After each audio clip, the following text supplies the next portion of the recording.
Hello students, नमस्कार, सत श्री अकाल। स्वागत है आप सभी का आपके पसंदीदा चैनल मैग्नेट ब्रेन्स पर।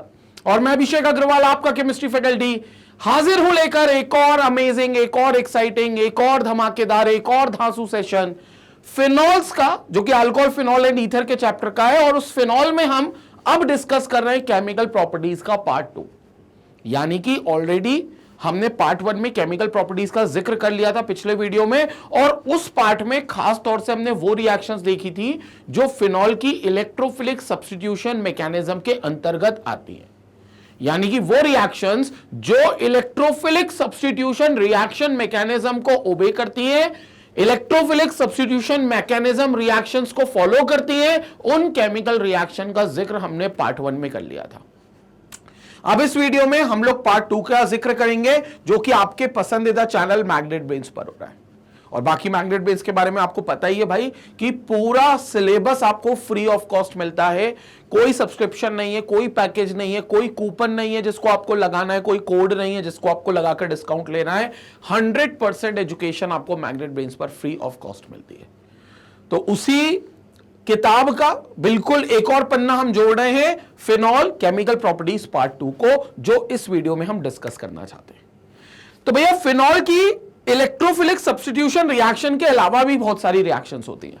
चलो, इलेक्ट्रोफिलिक सब्स्टिट्यूशन तो होता ही है, क्योंकि ऑर्थो एंड पैरा पर हम कहेंगे कि एक नेगेटिव चार्ज आता है जब फिनॉल का ऑक्सीजन बेसिकली प्लस आर या प्लस एम इफेक्ट दिखाता है, और उस नेगेटिव चार्ज के आने की वजह से कोई भी इलेक्ट्रोफाइल दौड़ा दौड़ा चला आएगा बेंजीन रिंग के पास। और पिछले वीडियो में हमने यह भी बात कर ली थी कि जब इलेक्ट्रोफाइल दौड़ा दौड़ा चला आएगा बेंजीन रिंग के पास, तो वो दौड़कर जाएगा कहां? या तो ऑर्थो पोजीशन पे या पैरा पोजीशन पे, या तो ऑर्थो पे जाएगा या पैरा पर जाएगा। तो इसलिए हम कहते हैं कि जो फिनॉल्स होते हैं वो इलेक्ट्रोफिलिक के प्रति ऑर्थो और पैरा डायरेक्टिंग ग्रुप्स होते हैं। यानी कि या तो ऑर्थो की तरफ या पैरा की तरफ इनकमिंग इलेक्ट्रोफाइल को डायरेक्ट करते हैं। So they are called as ortho para directing group. लेकिन अब उस चर्चा को आगे बढ़ाएंगे और देखेंगे कि इलेक्ट्रोफिलिक सब्स्टिट्यूशन रिएक्शंस के अलावा और क्या रिएक्शंस हमें देखने को मिलेंगी फिनॉल्स की, और क्या रिएक्शंस देखने को मिलेंगी हमें फिनॉल्स की, उस पर हमें चर्चा करनी है। तो स्टार्ट करते हैं। यहां पर सबसे इंपॉर्टेंट चीज यहां पर देखते हैं, सबसे बड़ी बात ईस्टरिफिकेशन रिएक्शन की हम सबसे पहले चर्चा करते हैं कि भाई ईस्टरिफिकेशन रिएक्शन क्या होती है। ईस्टरिफिकेशन पर बात करेंगे। तो देखो, esterification means formation of ester. Formation of ester बोले तो अगर ईस्टर कहीं फॉर्म हो जाए तो हम उस रिएक्शन को ईस्टरिफिकेशन कहेंगे। अब सवाल उठता है, सर ईस्टर होता क्या अपने आप में? ईस्टर पता तो हो ईस्टर होता क्या है? तो ईस्टर एक ऐसा कंपाउंड है जो अल्कोहल और कार्बोक्सिलिक एसिड के मिलने से बनता है। यानी कि अगर हम ईस्टर की प्रिपरेशन, एक जनरल प्रिपरेशन की बात करें, तो ester gets formed by the reaction of alcohol, by the reaction of alcohol with carboxylic acid, with carboxylic acid। तो इसकी रिएक्शन आपने किससे कर ली? अल्कोहल की रिएक्शन कर ली किससे? कार्बोक्सिलिक एसिड से। तो जब अल्कोहल और कार्बोक्सिलिक एसिड मिलेंगे, फ्यूज होंगे, कंडेंस होंगे कहना चाहिए, और अपने अंदर से वाटर मॉलिक्यूल को रिलीज कर देंगे, वाटर मॉलिक्यूल को रिलीज कर देंगे, तो एक नया कंपाउंड बनाएंगे जिसमें एक नया फंक्शनल ग्रुप होगा जिसको हम ईस्टर कह देंगे। एक नया कंपाउंड बनाएंगे जिसमें एक नया फंक्शनल ग्रुप होगा जिसको हम ईस्टर कह देंगे। So it will going to form an ester over here. और इस प्रोसेस को, इस रिएक्शन को, क्योंकि इसमें ईस्टर बन रहा है, तो इस रिएक्शन को अपन नाम दे देते ईस्टरिफिकेशन। क्योंकि हम बोलेंगे भैया ईस्टर बन रहा है इस रिएक्शन में, तो ये रिएक्शन 100% हो गई कौन सी? ईस्टरिफिकेशन। ये ईस्टर की पहचान इस सेंस में होती है कि ये एक फ्रूटी स्मेलिंग सब्सटेंस होता है, ये एक फ्रूटी स्मेलिंग कंपाउंड होता है। मतलब इसके अंदर से बहुत अच्छी फ्रेग्रेंस आती है, फ्रूटी फ्रेग्रेंस आती है, फ्रूटी फ्रेग्रेंस। स्मेल नहीं बोलेंगे उसको, फ्रेग्रेंस बोलेंगे। तो एक फ्रूटी फ्रेग्रेंस आती है जिसकी वजह से it is used in perfumes and deodorants. जिसकी वजह से ये परफ्यूम्स और डिओड्रेंट्स बनाने में इस्तेमाल होता है, जिसकी वजह से it is used in perfumes and deodorants, जिसकी वजह से ये परफ्यूम या डिओड्रेंट बनाने में इस्तेमाल होता है। तो भैया परफ्यूम या डिओड्रेंट बनाने में हम लोग इसको इस्तेमाल करते हैं, which is a kind of an ester, and the mechanism and the whole reaction is known as esterification reaction or esterification process। ये रिएक्शन को क्योंकि ईस्टर बन रहा है और क्योंकि सुगंधित स्मेल है, बहुत अच्छी खुशबू आती है, तो जो परफ्यूम्स और डिओड्रेंट्स होते हैं उसमें इसी को डाला जाता है। तो वो अलग अलग ईस्टर्स होते हैं जिससे अलग अलग फ्रेग्रेंस आएगी, बट यस परफ्यूम और डिओड्रेंट का बहुत एसेंशियल कंपोनेंट होता है ईस्टर। अब सवाल उठता है कि वो अल्कोहल कौन सा होगा, तो ये अल्कोहल एलिफेटिक भी हो सकता है और हमारा एरोमेटिक अल्कोहल फिनॉल भी हो सकता है। मतलब यहां पर आप फिनॉल का भी इस्तेमाल कर सकते हो, फिनॉल भी क्या करेगा, आपको ईस्टर बना कर देगा। तो बस क्या करना है, ईस्टरिफिकेशन में phenols react with carboxylic acid to form ester. ये रहा अपना फिनॉल, ये रहा अपना कार्बोक्सिलिक एसिड। बहुत सिंपल सा खेल है, वाटर निकलेगा, ये देखो -H2 मैंने भी किया था। इसके लिए आप कोई डिहाइड्रेटिंग एजेंट यूज कर लो जिसको जनरली हम कंसंट्रेटेड H2SO4 कह सकते हैं। So this will be called as concentrated H2SO4, जो बेसिकली हमारा सल्फ्यूरिक एसिड है और वो डिहाइड्रेट करने में इस्तेमाल होगा। तो करेंगे क्या उसको करेंगे ये कि यहां से हम निकाल लेंगे OH, कार्बोक्सिलिक एसिड से निकलेगा OH और यहां से निकलेगा H। तो ये H और ये OH मिलकर H2O निकल गया, H2O निकल गया। क्या बचा, इस कार्बन पर एक बॉन्ड फ्री हुआ because this was RC double bond O single bond OH, this was RC double bond O single bond OH। अब RC डबल बॉन्ड O और सिंगल बॉन्ड OH है, तो यहां पर ये OH रिलीज हो गया, ये OH रिलीज हो गया, तो OH पर नेगेटिव चार्ज, इस कार्बन पर पॉजिटिव चार्ज। OH पर नेगेटिव चार्ज, इस कार्बन पर पॉजिटिव चार्ज, और ये कार्बन पर पॉजिटिव चार्ज, तो यहां से H+ रिलीज हो गया और O पर नेगेटिव। ये कार्बन प्लस पर अटैक कर लेगा O नेगेटिव, यानी कि ये कार्बन प्लस अटैक कर लेगा इस O नेगेटिव पर। समझ में आ रही है रिएक्शन? तो फिर ये आपका यहां पर O था, देखो यहां पर सिर्फ O बचेगा, O के साथ C double bond OR, C double bond O और R, तो ये आपका कौन बन गया भाई साहब, ये आपका एक ईस्टर बन गया, OCOR, OCOR। तो ये आपका कौन बन गया, ईस्टर बन गया। And this reaction will be called as esterification reaction. This is what you called as esterification reaction, और ये ईस्टर बन गया। क्लियर हो गया? तो सिंपल खेल है भाई, ईस्टर का बड़ा सिंपल खेल है। अल्कोहल को उठाओ, H निकालो, कार्बोक्सिलिक एसिड को उठाओ, OH निकालो, H और OH मिलकर वाटर बना देंगे, उनको अलग कर दो और बाकी जो चीज बच गई सबको साथ जोड़ दो, जो बच गई वो सारी जुड़ के ईस्टर कहलाने लगेगी, उसे हम ईस्टर कह देंगे। फिर से देखेंगे एक रिएक्शन, यहां पर देखेंगे ये रहा O और H, यहां पर देखेंगे ये रहा RCOH डबल बॉन्ड O, मतलब RCOOH, ये कार्बोक्सिलिक एसिड हो गया। जनरली कार्बोक्सिलिक एसिड हम ऐसे लिखते हैं RCOH, ऐसा लिखते हैं, बट उससे फर्क नहीं पड़ता ना, मैंने OH वाला बॉन्ड ऊपर लिख दिया, डबल बॉन्ड O वाला साइड में लिख दिया, उससे फर्क नहीं पड़ेगा। ठीक है ना, ये RCOH और डबल बॉन्ड O। अब क्या करेंगे, यहां से ये देखेंगे, ये यहां से कौन गया H, यहां से OH गया। और ये इंपॉर्टेंट है जानना कि जो कार्बोक्सिलिक एसिड होता है उससे OH निकलता है। कई लोग ये सोचते हैं कि सर कार्बोक्सिलिक एसिड है तो वो एसिड है तो वो H निकालेगा, और अगर वो H निकालेगा तो फिर अल्कोहल को OH निकालना है। नहीं, अल्कोहल की हम ये रिएक्शंस में देख चुके हैं, जो नॉर्मल अल्कोहल है, कि ये H जो है वो अल्कोहल से निकलेगा। वाटर में दो चीजें चाहिए, एक H चाहिए, एक OH चाहिए, तभी H2O बनता है। तो एक H जो होगा वो अल्कोहल से मिलेगा और जो OH होगा वो कार्बोक्सिलिक एसिड से मिलेगा।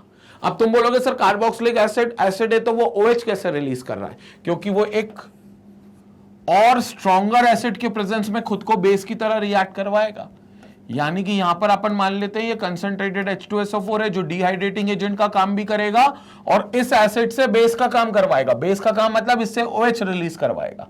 तो यहां से अपना OH रिलीज हो गया, यहां से H रिलीज हो गया। बोलो क्या रिलीज हो गया? H2O ये रिलीज हो गया। क्या रिलीज हो गया? H2O, तो ये H2O रिलीज हो गया। अब क्या बचा? ध्यान से देखो, ध्यान से देखो। OH जो है वो -1 के निकला तो कार्बन पर प्लस चार्ज, H जो है वो +1 कर निकला तो ऑक्सीजन पे माइनस चार्ज। ये प्लस इस माइनस पर अटैक करेगा, सिंपल। ये प्लस इस माइनस पर अटैक करेगा। कर दो अटैक, क्या बनेगा इधर देखेंगे। ये रही आपकी बेंजीन रिंग, ऊपर कौन बैठा हुआ है? ऑक्सीजन। इस ऑक्सीजन से बॉन्डिंग हो गई C की, जिसकी ऑलरेडी यहां डबल बॉन्ड हो रखा है, और एक तरफ R जोड़ रखे, ये डबल बॉन्ड और R। समझ में आ गया? ये बन गया आपका ईस्टर, एरोमेटिक ईस्टर इसको कह सकते हो। So this will give you an ester, aromatic ester. Clear हो गया? तो ये आपका ईस्टर हो गया, and this reaction will be termed as esterification reaction. Clear हो गया? स्क्रीनशॉट लपक लें एक बार। आर को बाकी डिफाइन कर सकते हैं, बट पहले स्क्रीनशॉट ले लें भाई इसका। इस वाले पार्ट का भी स्क्रीनशॉट ले लो, क्योंकि यहां पर मैंने एक रिएक्शन दिया हुआ है, प्रॉपर एग्जांपल के साथ समझाया हुआ है।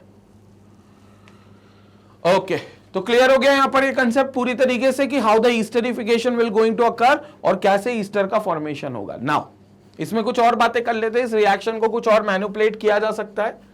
This reaction already described completely in properties of aliphatic alcohols. Aliphatic alcohols में already हमने इसका मैकेनिज्म और बहुत सारी डिटेल्स जो हैं वो ऑलरेडी देख ली हैं, क्योंकि वहां पर भी वो रिएक्ट कर सकता है। एलिफेटिक अल्कोहल में कैसे करता था? ROH plus R' COOH,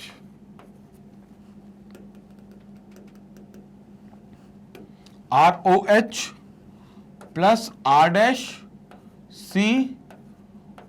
COOH, ये रिएक्शन होती है। तो ये OH देगा, ये H देगा, ये यहां से OH निकला, यहां से H निकला। बोलो क्या निकल गया? H2O निकल गया, माइनस वाटर निकल गया। अब वाटर निकल गया तो क्या बचा? ये R पॉजिटिव वाला, ये O नेगेटिव वाला, तो यहां अटैक हो गया, तो RO C double bond O और ये R'। ये बन गया हमारा सिंपल ईस्टर। तो यहां पर हमने बकायदा मैकेनिज्म भी देखा था, उस वाले स्टेप पे तो हमने मैकेनिज्म भी देखा था कि कैसे अल्कोहल और कार्बोक्सिलिक एसिड मिलकर ईस्टर का फॉर्मेशन करते हैं। ठीक है, तो ये सेम मैकेनिज्म यहां पर भी फॉलो होगा। ऐसा नहीं है मैकेनिज्म बदल जाएगा, मैकेनिज्म सेम यहां पर भी फॉलो होगा। However, phenolic esters on heating with AlCl3, AlCl3 is a Lewis acid. Phenolic esters को जब आप AlCl3 के साथ हीट करोगे, it gives ortho and para acyl phenols. The reaction is called as Fries migration.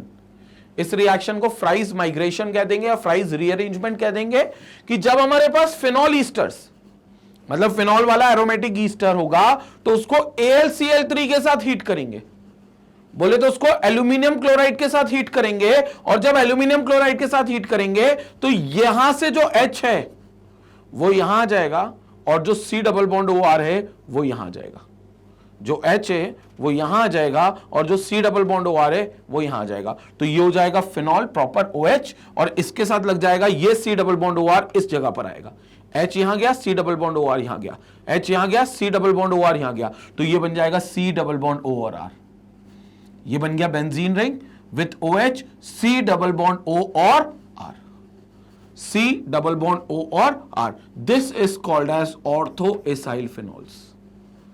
This is what we called as ortho acyl phenols. तो ये ortho acyl phenols बन जाएंगे। This will give you ortho acyl phenols, ortho acyl phenols. समझ में आया? Same चीज para पर भी हो सकती है, क्योंकि यहां पर पैरा पर भी एक H होगा, तो पैरा के H से ये इंटरचेंज कर लेगा, पैरा के उससे ये माइग्रेट कर लेगा, रीअरेंजमेंट कर लेगा, तो फिर ये पैरा पर एसाइल ग्रुप आ जाएगा। This is called an acyl group. हमने फ्रिडलक्राफ्ट एसाइलेशन में पढ़ा भी था, ये एसाइल ग्रुप होता है। This is acyl group.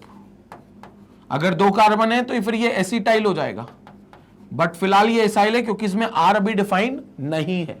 R define हो जाएगा तो ये, अगर मान लो R की जगह 1 कार्बन है तो ये इथेनॉइल ग्रुप हो जाएगा, मतलब एसिटाइल ग्रुप। तो वो एसाइल ग्रुप आपका पैरा पर भी आ सकता है, तो it will going to give you para acyl phenols. तो ऑर्थो एसाइल फिनॉल्स और पैरा एसाइल फिनॉल्स बन सकते हैं अगर आप फिनोलिक ईस्टर्स को AlCl3 जो कि एक लुइस एसिड है उसकी प्रेजेंस में हीट करते हो। तो लुईस एसिड की प्रेजेंस में अगर आप हीट करोगे तो वो अपने आप को फ्राइज रीअरेंजमेंट कर लेगा, फ्राइज माइग्रेशन कर लेगा और वहां पर आपके पास ऑर्थो और पैरा एसाइल फिनॉल्स ऑब्टेन हो जाएंगे। ये फर्दर रिएक्शन है, मतलब ईस्टर के अगली स्टेप में आ गई रिएक्शन कि आपको AlCl3 के साथ हीट करना है, ठीक है। तो फ्राइज रीअरेंजमेंट इसे बोलते हैं और कई बार फ्राइज रीअरेंजमेंट पर ये चीज आती है, तो this is called as Fries migration और फ्राइज रीअरेंजमेंट। स्क्रीनशॉट ले लें इसका भी।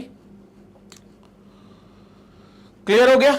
सो this is what we called as Fries migration और फ्राइज रीअरेंजमेंट। ये चीज हमने यहां पर देख ली। लेट्स मूव अहेड, आगे चलते हैं थोड़ा सा और डिस्कशन करते हैं यहां पर कि क्या देखने को मिलता है। नेक्स्ट, एट लो टेम्परेचर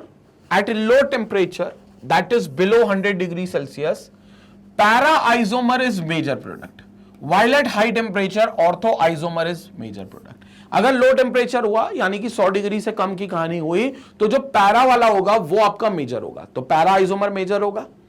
लेकिन होगा क्या जब हाई टेम्परेचर पे चली जाएगी कहानी, यही आपका एसाइल फिनॉल जो बना है, एसाइल फिनॉल, वो अगर 100 डिग्री से ज्यादा पर बना तो फिर ऑर्थो आइसोमर जो होगा वो मेजर होगा। क्यों ऐसा होगा? This is because intermediate of ortho isomer is stabilized by chelation. क्योंकि ऑर्थो आइसोमर पर जब आप हीट करोगे तो वहां पर एक इंटरमीडिएट बनेगा और वो इंटरमीडिएट चिलेशन की वजह से स्टेबल होगा, चिलेशन की वजह से स्टेबल होगा। What do you mean by chelation समझेंगे यहां पर। यहां पर देखेंगे,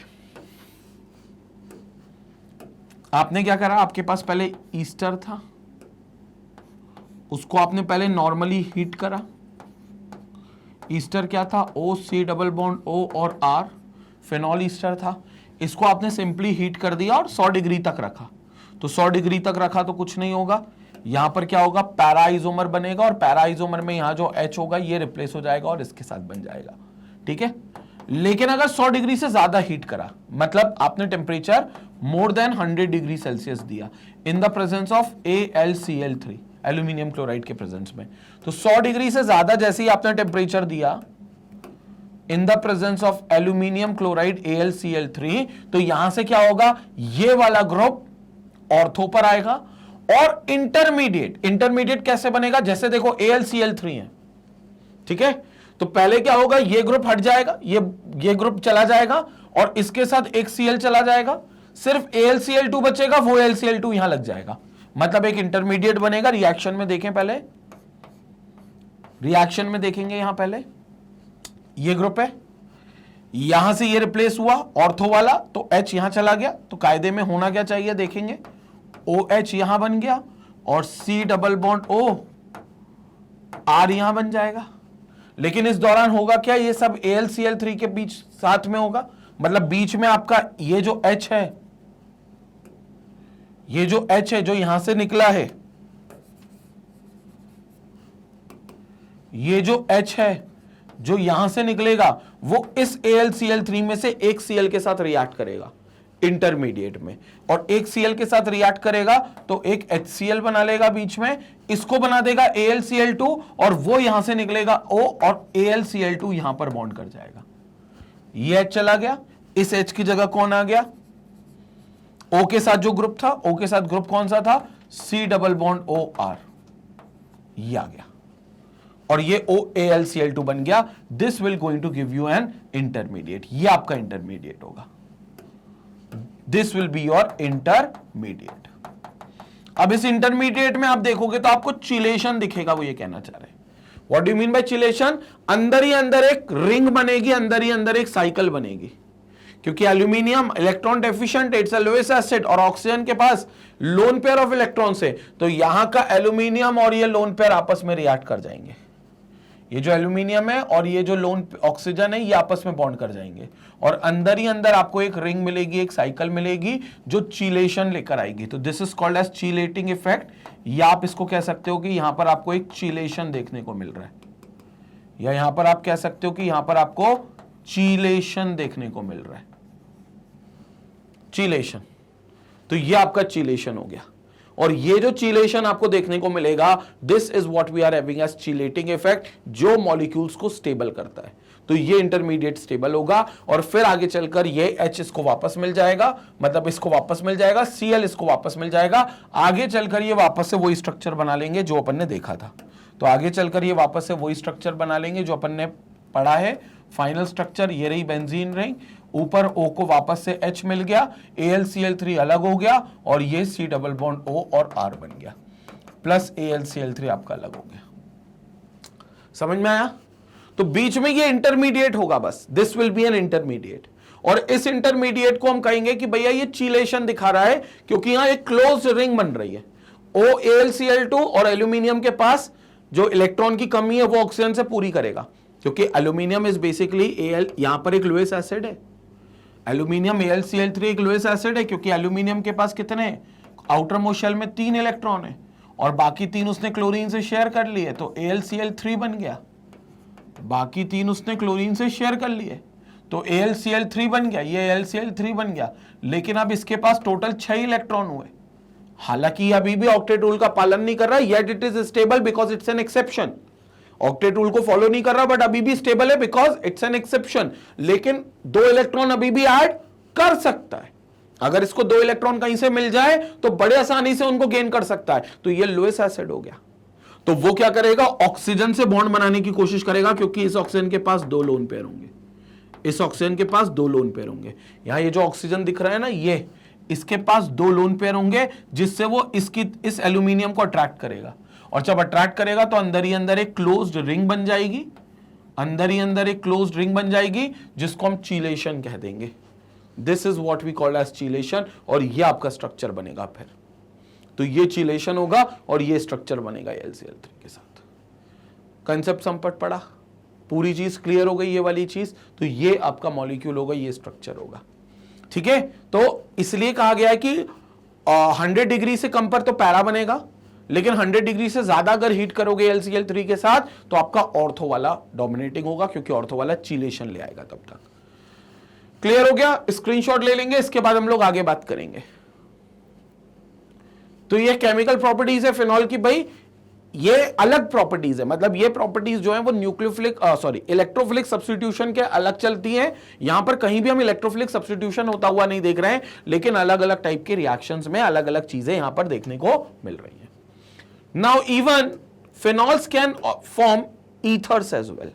However, those ethers will be again aromatic ethers, because जो phenol भी आप यूज कर रहे हो वो aromatic phenol है, लेकिन phenol ether भी बना सकते हैं। और इसमें देखो कोई रॉकेट साइंस नहीं है, अगर मैं बहुत बेसिक्स की बात करूं तो ether is basically a kind of an alcohol, मतलब ईथर जो है वो बेसिकली अल्कोहल से ही निकला है। अभी हम ईथर पढ़ेंगे, हम ईथर आगे स्टार्ट करेंगे, हम ईथर आगे स्टार्ट करेंगे, क्योंकि इस चैप्टर में हमें ईथर भी पढ़ना है, अल्कोहल, फिनॉल और ईथर। बस फिनॉल के आखिरी पार्ट पर हम कुछ चल रहे हैं, उसके बाद हम ईथर स्टार्ट करेंगे, चैप्टर के नाम में ही आ रहा है। ईथर को हम कहते हैं it's a kind of an anhydrous alcohol. What is this? Anhydrous alcohol. और इवन अपन प्रिपरेशन भी देखेंगे ईथर की, तो अपन यही देखेंगे कि किसी अल्कोहल से अगर किसी अल्कोहल को अगर एनहाइड्राइट कर दो, मतलब उसको डिहाइड्रेट कर दो, मतलब उसके अंदर से पानी को निकाल दो, तो अल्कोहल से अगर पानी को निकालोगे तो ईथर बन जाएगा, बिकॉज ईथर इज सूखा अल्कोहल। सूखा अल्कोहल, एनहाइड्रस, मतलब it doesn't contain any water molecule of crystallization, it doesn't contain any moisture, it doesn't contain any sort of things which makes it wet. तो ये बिल्कुल hydrated नहीं होगा, ये बिल्कुल एनहाइड्रस होगा। तो ether is a kind of anhydrous alcohol.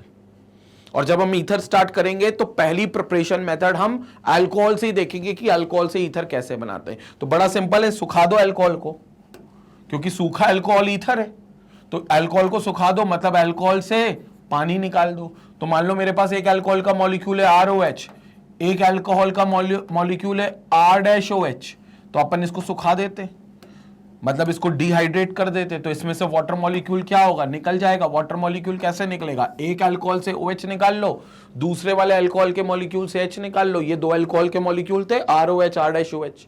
मैंने R और R- क्यों लिखा है? क्योंकि ये बताने के लिए 2 मॉलिक्यूल्स अलग अलग है, ठीक है। आप चाहो तो सेम वाला भी ले सकते हो, ROH भी ले सकते हो, उससे फर्क नहीं पड़ता।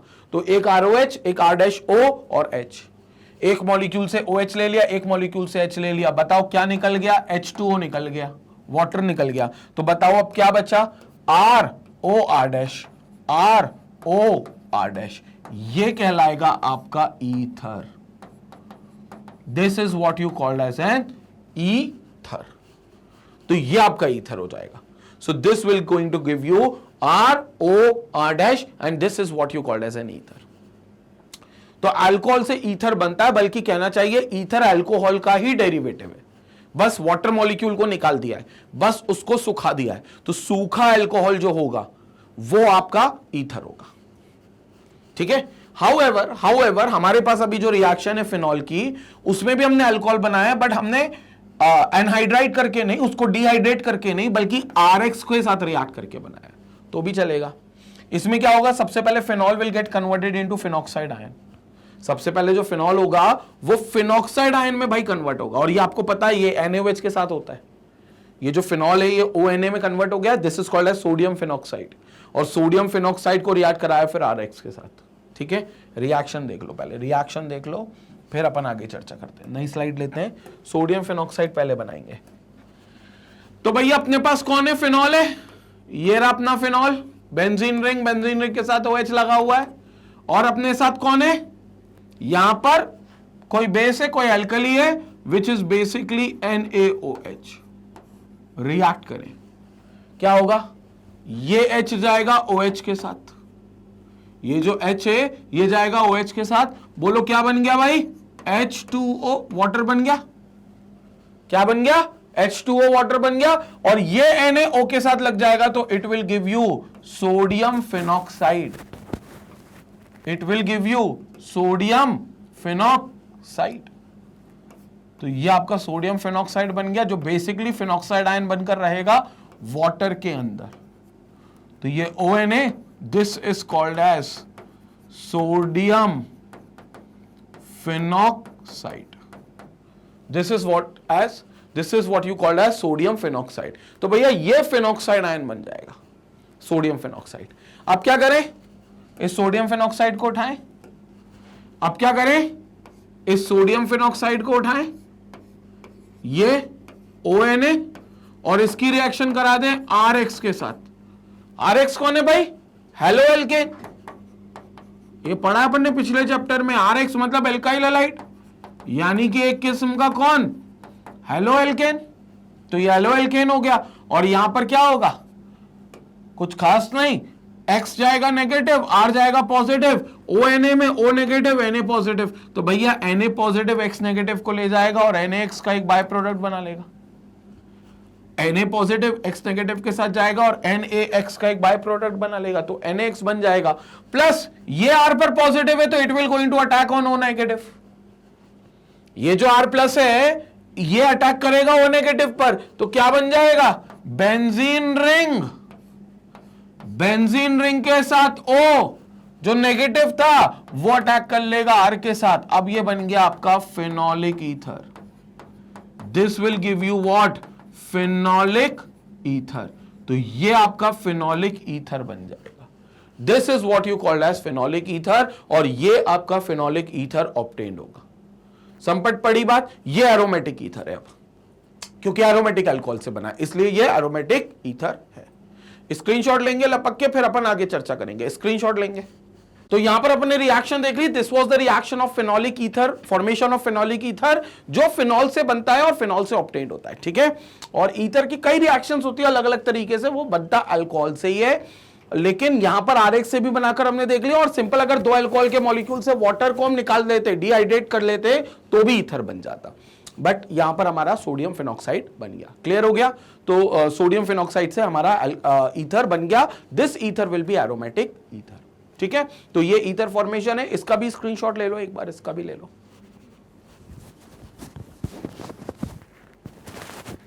ओके, आगे इसका भी ले लेंगे भाई स्क्रीनशॉट, इसका भी पूरा करेंगे स्क्रीनशॉट, ठीक है।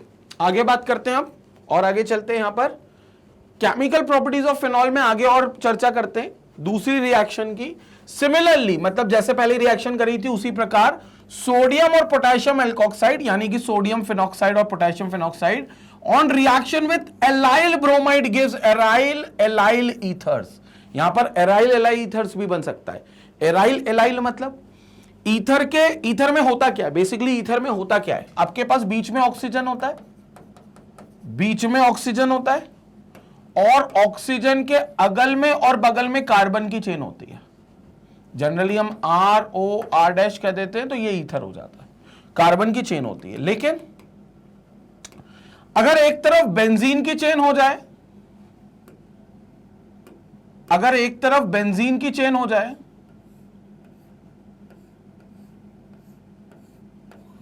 और एक तरफ अगर एलाइल चेन हो जाए, तो क्या बोलते हो? एलाइल समझ गए? ऑक्सीजन जिस कार्बन से जोड़ा है वो तो sp3 होगा, वो तो sp3 होगा, लेकिन आगे चलकर आपको कहीं sp2 हाइब्रिडाइज्ड कार्बन मिलेगा।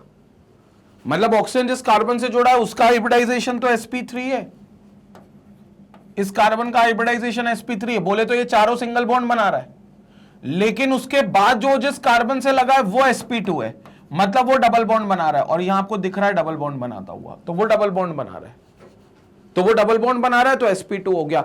ऐसे ग्रुप को हम एलाइल ग्रुप कहते हैं, ऐसे ग्रुप को हम एलाइल ग्रुप कहते हैं। तो फिर ये ईथर कौन सा हो गया?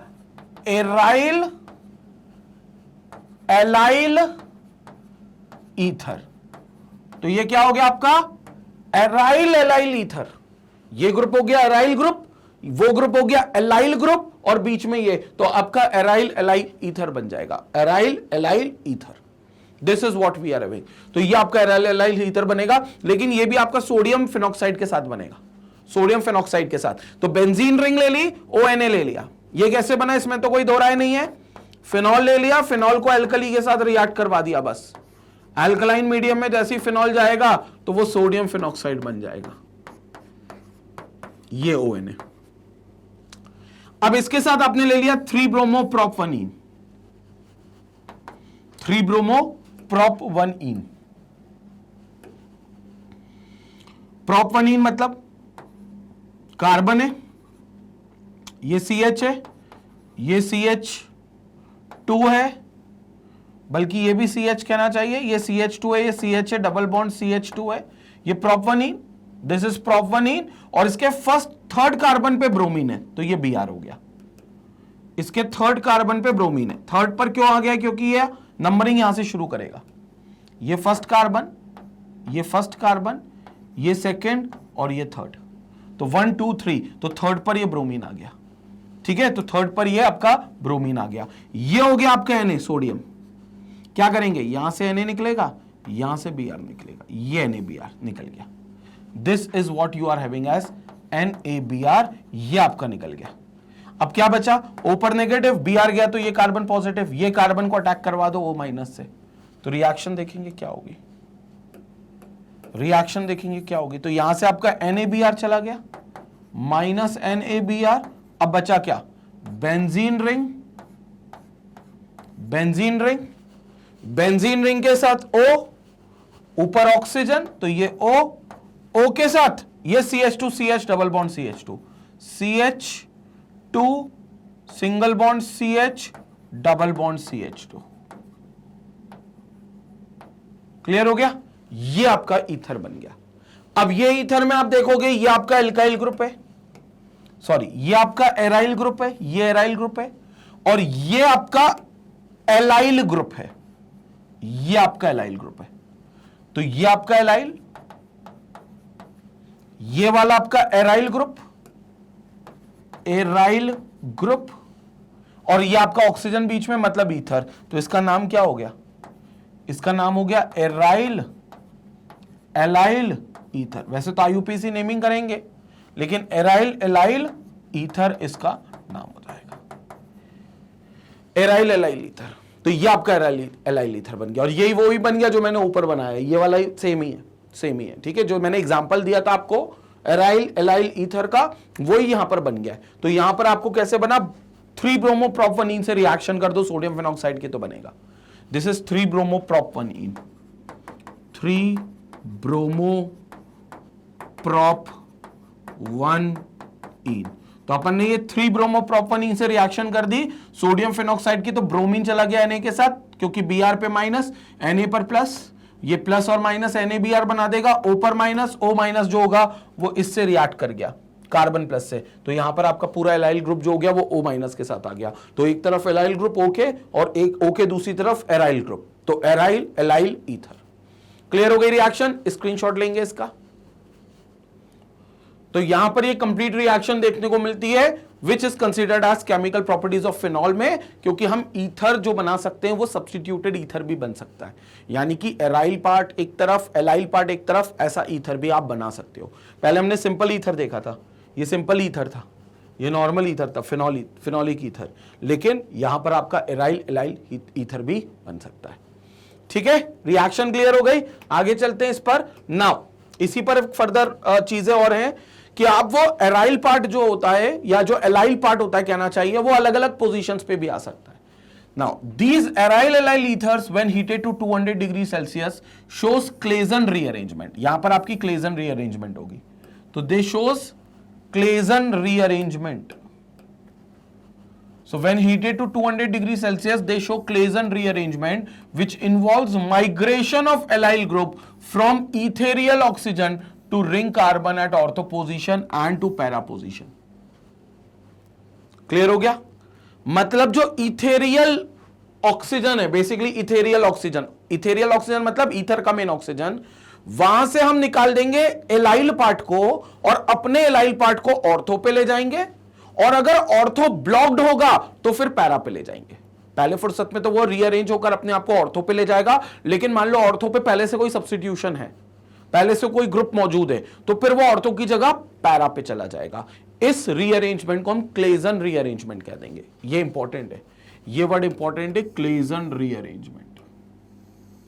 ये वर्ड इंपॉर्टेंट है, क्लेजन रीअरेंजमेंट। तो इस रीअरेंजमेंट को हम क्लेजन रीअरेंजमेंट कह देंगे, क्लेजन रीअरेंजमेंट। क्लियर हो गया? क्लेजन रीअरेंजमेंट में तो क्या होगा, यहां पर देखेंगे, रिएक्शन को देखेंगे, आपको सारी चीजें समझ में आ जाएंगी। ये आपका वही ग्रुप था, ये जो अपन ने ईथर पहले बनाया था, ये था आपका एलाइल पार्ट, ये था आपका एलाइल पार्ट, ये था आपका एराइल पार्ट, और ये आपका ऑक्सीजन था जो ईथर वाला था। तो इस ऑक्सीजन को हम इथेरियल ऑक्सीजन कहते हैं। ये जो ऑक्सीजन है ना, इसको हम इथेरियल ऑक्सीजन कहते हैं। यहां पर आपके H होगा, बस कुछ मत करो, इस H को यहां भेज दो और इस पूरे ग्रुप को यहां ले आओ। मतलब यहां से बॉन्ड टूटेगा, यहां से बॉन्ड टूटेगा, ध्यान से देखेंगे तो O पर माइनस, इस पर प्लस, इस कार्बन पर माइनस और इस H पर प्लस, पाइप ये शिफ्टिंग होगी, ये H यहां चला गया रीअरेंजमेंट, और CH2 पूरा यहां जुड़ गया। तो OH यहां देखो, OH आ गया, और ये CH2CH डबल बॉन्ड CH2 यहां गया, तो CH2CH डबल बॉन्ड CH2 यहां गया। अब ये आपका बन गया ortho allyl phenol. This is ortho allyl phenol. Ortho allyl, क्योंकि ऑर्थो पर एलाइल ग्रुप आ गया, और किसके ऑर्थो पर आ गया, फिनॉल के ऑर्थो पर आ गया, तो this is ortho allyl phenol. But मान लो अगर पहले से ऑर्थो पोजीशंस दोनों ब्लॉक्ड होती, so when the ortho positions are blocked then para isomer will going to obtain, तो फिर para isomer बनेगा, मतलब दोनों आर ब्लॉक्ड हैं, तो फिर यहां से जो O और H बन रहा है, यहां से ये वाला H जाएगा और इसके साथ रिप्लेस कर जाएगा, और ये वाला ग्रुप यहां लग जाएगा, बस ये यहां से रीअरेंजमेंट होगी। तब भी आप रीअरेंजमेंट को क्लेजन रीअरेंजमेंट कहोगे। This is Claisen. तो अपन ने दो रीअरेंजमेंट पढ़ी, एक फ्राइस की पढ़ी, एक क्लेजन की पढ़ी। फ्राइस की रीअरेंजमेंट आपको ईस्टर में देखने को मिल रही थी, ईस्टर में ही देखने को मिलेगी। यहां देख लो फ्राइस की रीअरेंजमेंट, फ्राइज माइग्रेशन यहां पर था, ये देखो ये रीअरेंजमेंट होगी, फ्राइज रीअरेंजमेंट।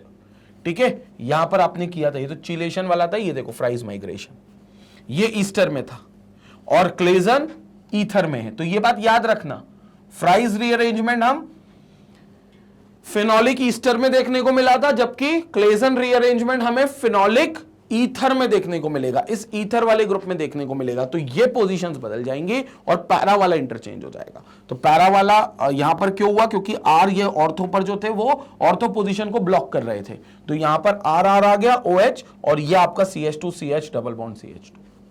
क्लियर हो गया? रिएक्शन एक बार देख लो।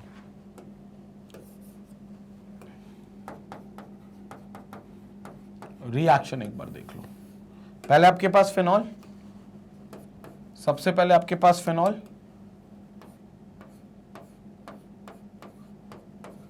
क्या करेंगे, फिनॉक्साइड आयन बनाएंगे। कैसे बनाएंगे, अल्कली के साथ रिएक्ट करके। कैसे बनाएंगे, अल्कली के साथ रिएक्ट करके, NaOH के साथ रिएक्ट करके। ये बनेगा आपका ONA, this is called as sodium phenoxide. ये बन गया आपका सोडियम फिनॉक्साइड। अब क्या करें, सोडियम फिनॉक्साइड को हम क्या करेंगे, एलाइल ग्रुप के साथ ऐड करेंगे, मतलब एलाइल ग्रुप इसमें ऐड करेंगे।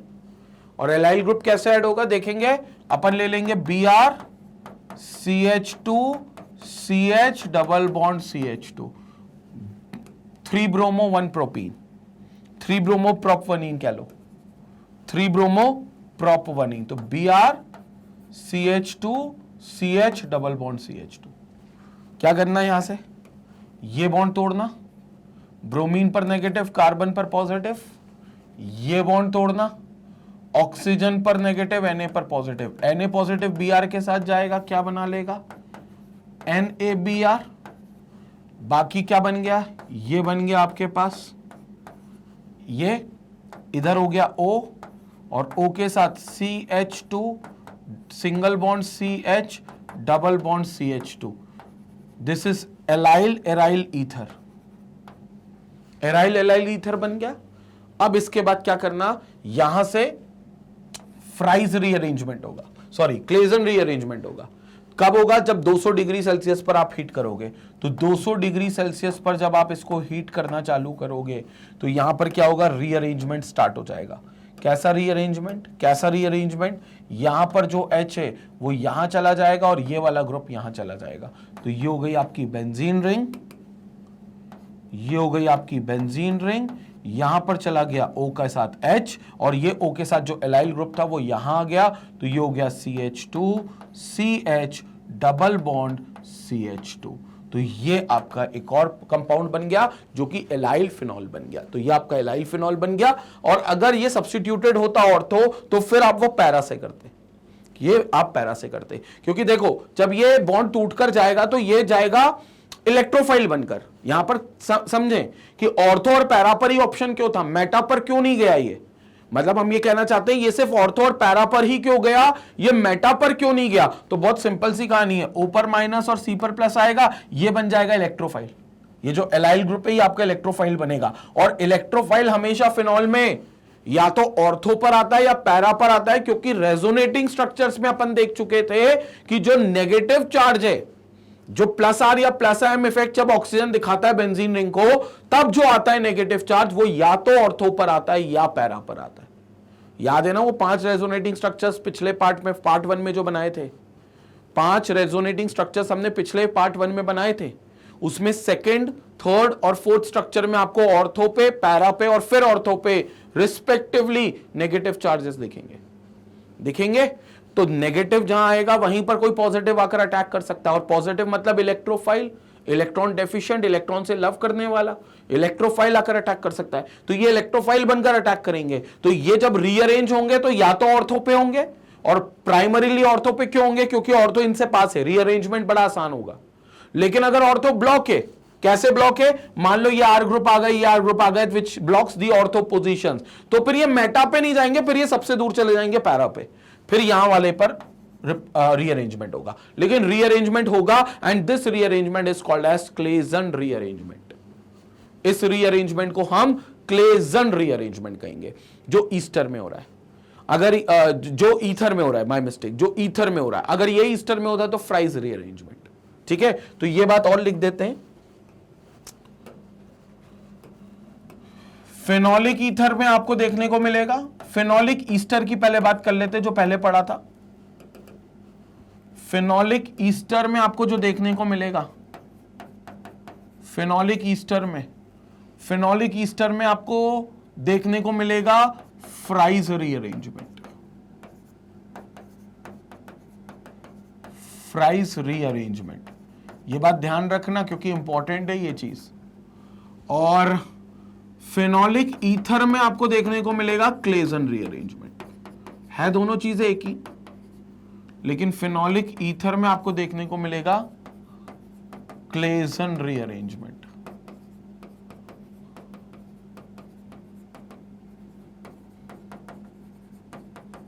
तो ये क्लेजन रीअरेंजमेंट हो गया।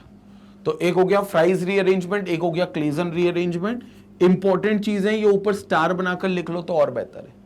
ऊपर स्टार बनाकर लिख लो तो और बेहतर है। एक बार इसका स्क्रीनशॉट और ले लो, स्क्रीनशॉट ले लो, ठीक है।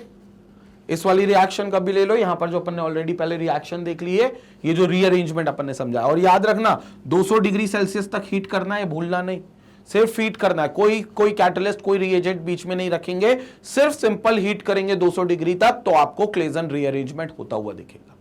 ये क्लेजन रीअरेंजमेंट, स्क्रीनशॉट ले लें भाई इसका। ओके, तो क्लियर हो गया क्लेजन रीअरेंजमेंट की बात भी पूरे तरीके से, ठीक है।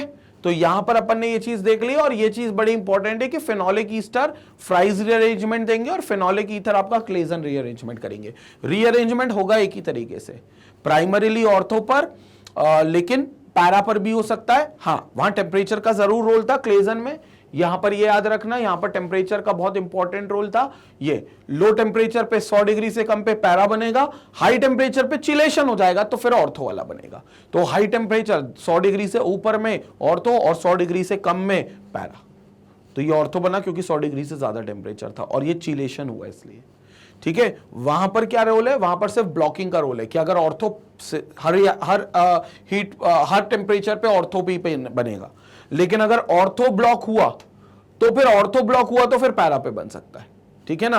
ऑर्थो ब्लॉक होगा तभी पैरा पे बनेगा, टेम्परेचर एक ही 200 डिग्री के ऊपर ही जाकर रीअरेंजमेंट होगा। आगे देखते हैं अगली reaction. Now we have Lederer Manasse reaction. Lederer Manasse reaction में भी आपको एक रिएक्शन मतलब एक अरेंजमेंट बेसिकली देखने को मिलता है जो आगे बड़ा फ्रूटफुल होता है, जिसमें हम बेकलाइट का फॉर्मेशन करते हैं।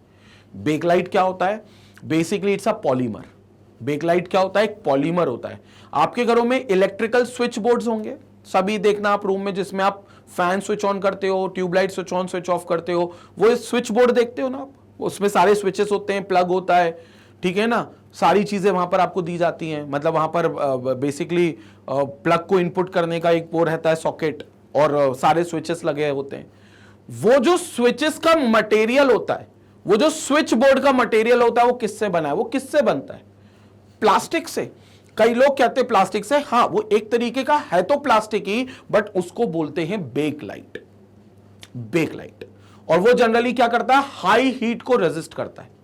क्योंकि क्या होता है, इलेक्ट्रिकल स्विच बोर्ड्स जो होते हैं, उन स्विच बोर्ड्स में कभी कभी ऐसा होता है कि हाई हीट प्रोड्यूस होती है। आप देखना, आपको कई बार लगेगा कि कोई अगर फैन आपका बहुत देर से चल रहा है, या कूलर का आपने प्लग लगा रखा है किसी सॉकेट में स्विच बोर्ड के, और बहुत देर से चल रहा है, तो उसका स्विच और वो स्विच बोर्ड थोड़ा गर्म हो जाता है। वो जो स्विच है और उसका जो स्विच बोर्ड है वो थोड़ा सा हीट अप हो जाता है। अगर वो बहुत ही थर्ड क्लास क्वालिटी का स्विच बोर्ड होगा तो वो मेल्ट भी हो जाता है, कई बार देखना वो मेल्ट भी हो जाता है। नहीं तो नॉर्मली जो अच्छी ठीक ठाक क्वालिटी के होते हैं वो मेल्ट नहीं होते, क्योंकि वो बनते हैं बेकलाइट से। और बेकलाइट के अंदर एक टेंडेंसी होती है कि वो हाई हीट को रेजिस्ट कर सकती है, मतलब हाई हीट को एब्जॉर्ब कर सकती है, और विदाउट गेटिंग मेल्टेड, वो मेल्ट नहीं होंगे।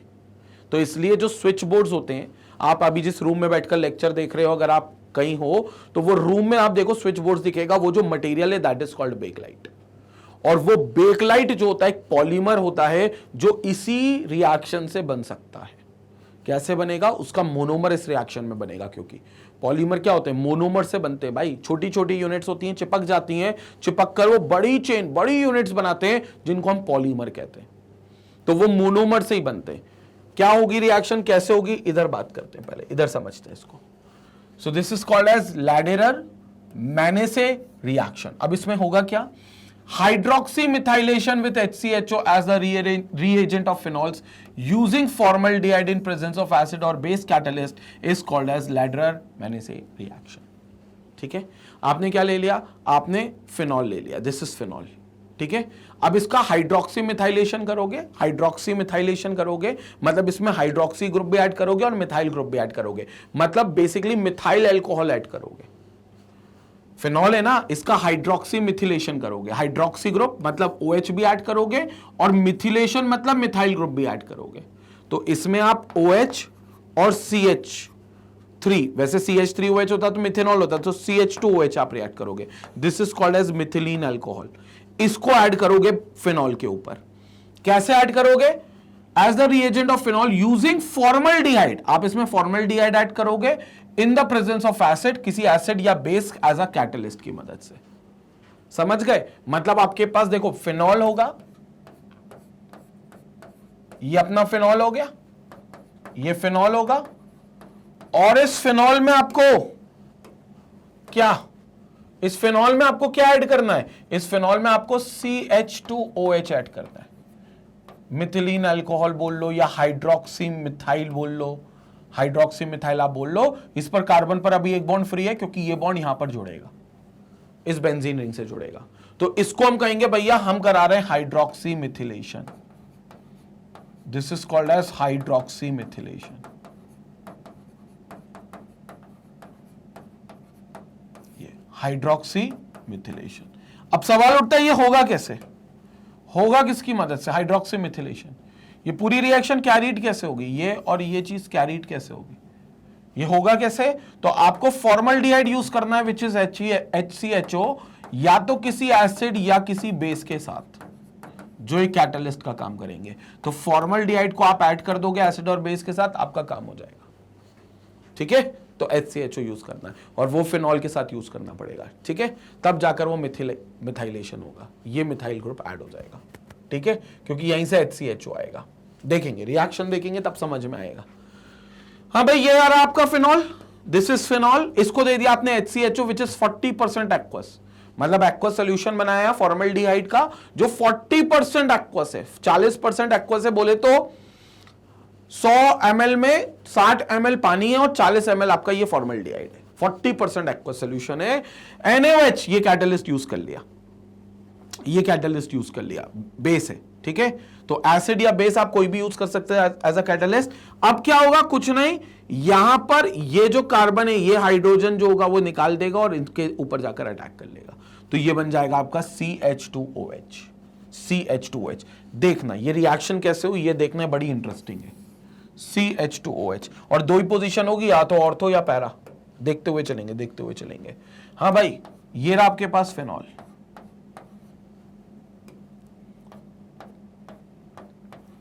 ये रहा आपका फिनॉल, ये रहा आपका H, C double bond O और H। ठीक है, क्या होगा यहां पर? रिएक्शन देखेंगे आप। यहां पर ये कार्बन है और इस कार्बन के साथ ये H है। ठीक है, तो क्या होगा? यहां से ये H निकाल लेगा H+, यहां से ये H+ निकाल लेगा, ये H+ निकला, कार्बन पर नेगेटिव, इसको देखकर यहां पाई बॉन्ड की शिफ्टिंग, तो O नेगेटिव और कार्बन पॉजिटिव, O नेगेटिव और कार्बन पॉजिटिव, कार्बोकेटाइन बन गया। ये कार्बोकेटाइन आकर इस पर अटैक करेगा क्योंकि ये नेगेटिव हो गया, ये नेगेटिव हो गया, तो इस पर अटैक करेगा। तो देखेंगे क्या होगा। ये रही बेंजीन रिंग, ये रही बेंजीन रिंग, ये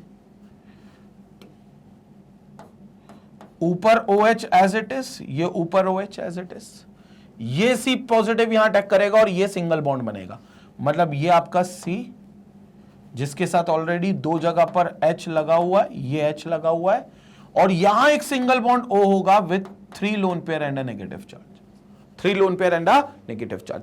C ने क्यों अटैक करा? बिकॉज C पर पॉजिटिव चार्ज आ गया। कैसे आया? कार्बन और ऑक्सीजन के बीच में जो डबल बॉन्ड था, कार्बन और ऑक्सीजन के बीच में जो डबल बॉन्ड था वो पाई बॉन्ड शिफ्ट हो गया, और वो पाई बॉन्ड शिफ्ट हुआ towards more electronegative, that is oxygen. तो oxygen will acquire a negative charge and this carbon will acquire a positive charge. ये प्लस चार्ज कार्बन अटैक करेगा एज एन इलेक्ट्रोफाइल। अब ये इलेक्ट्रोफिलिक सब्स्टिट्यूशन रिएक्शन हो गई। हालांकि यहां सब्स्टिट्यूशन नहीं होगा इसलिए हमने उस रिएक्शन में पढ़ा नहीं, क्योंकि H जाएगा नहीं, H बीच में लपेट लिया जाएगा। कैसे लपेट लिया जाएगा अभी समझना। मान लो थोड़ी देर के लिए अभी H चला गया, तो H जा रहा है और ये आकर अटैक कर देगा। अब ये एक इलेक्ट्रोफाइल है, तो बेसिकली इलेक्ट्रोफाइल अटैक कर रहा है, और इलेक्ट्रोफाइल के अटैकिंग की पोजीशन कहां होगी फिनॉल में? या तो ऑर्थो या पैरा।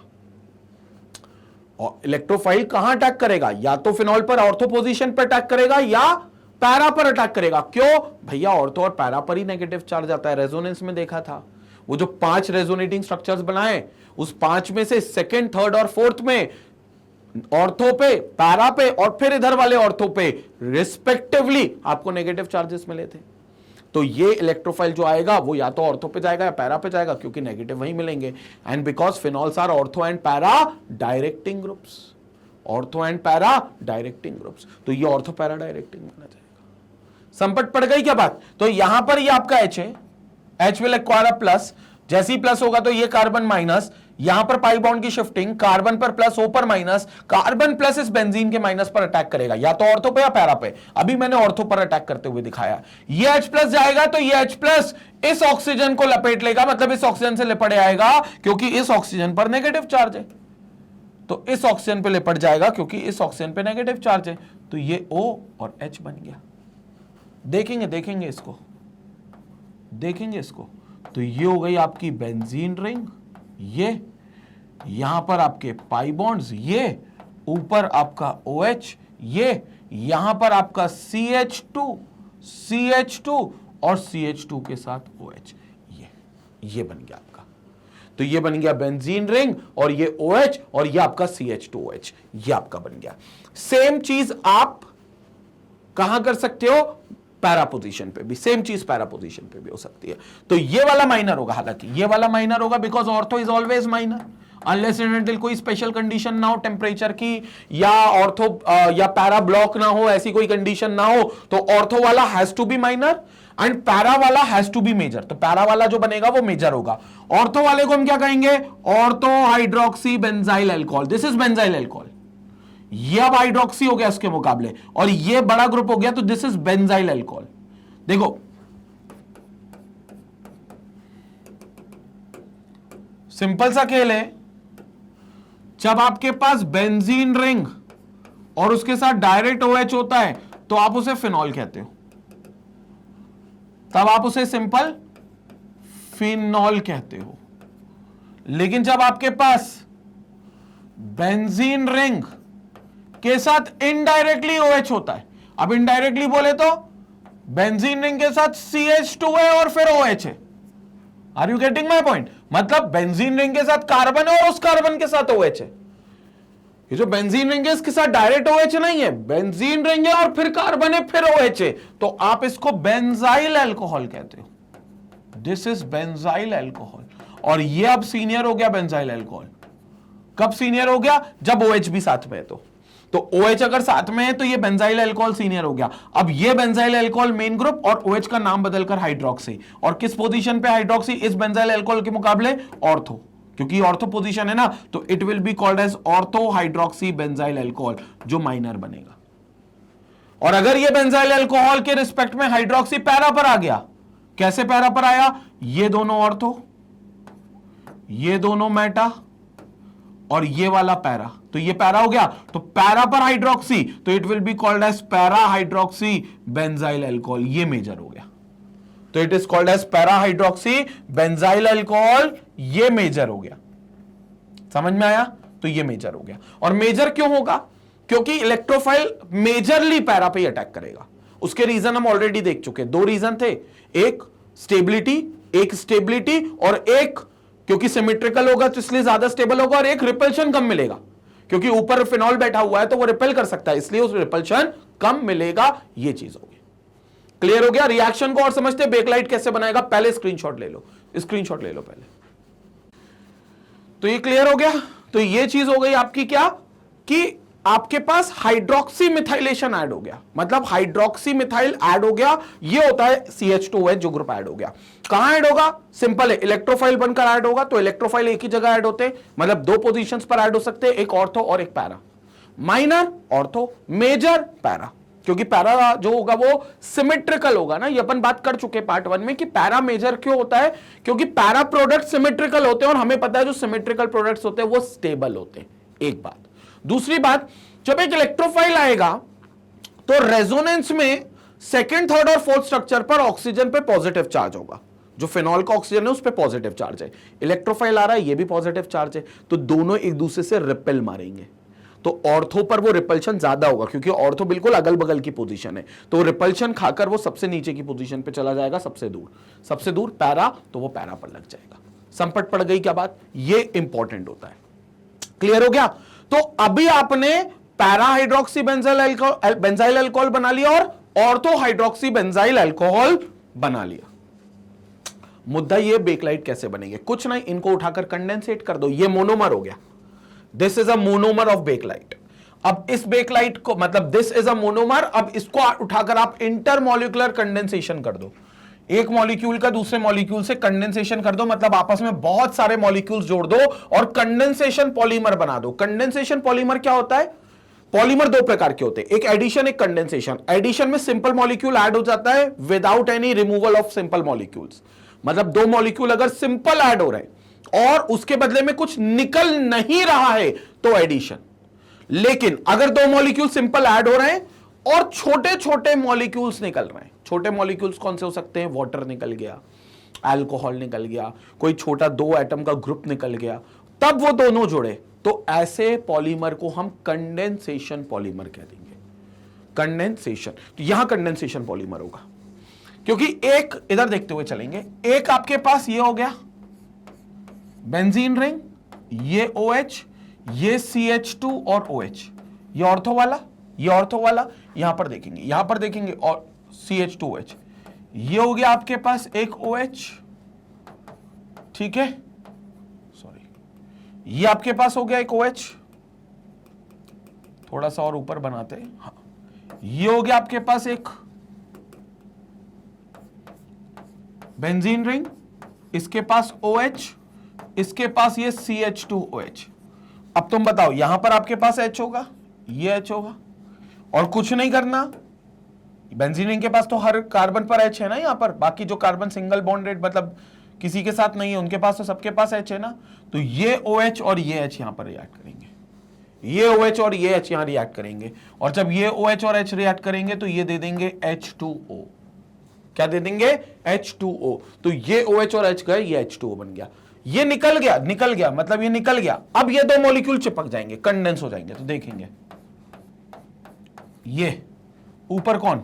OH, यहां कौन? CH2। अब ये CH2 बचा, सिर्फ OH तोड़ गया ना, और CH2, और इधर वाले बेंजीन रिंग का भी बॉन्ड फ्री हुआ, ये बॉन्ड फ्री हुआ, तो ये CH2 के साथ जुड़ जाएगा बॉन्ड, तो ये बॉन्ड बेंजीन रिंग का जुड़ गया। देखते हुए चलेंगे भाई, ये बेंजीन रिंग के साथ जुड़ गया, यहां पर क्या है? OH, फिर यहां पर CH2 आएगा, फिर ये आगे का बॉन्ड, यहां से H गायब, फिर यहां CH2 आएगा, फिर ये आगे का बॉन्ड, ये चलता जाएगा। लेकिन ये आपका कहलाने लगेगा बेकलाइट।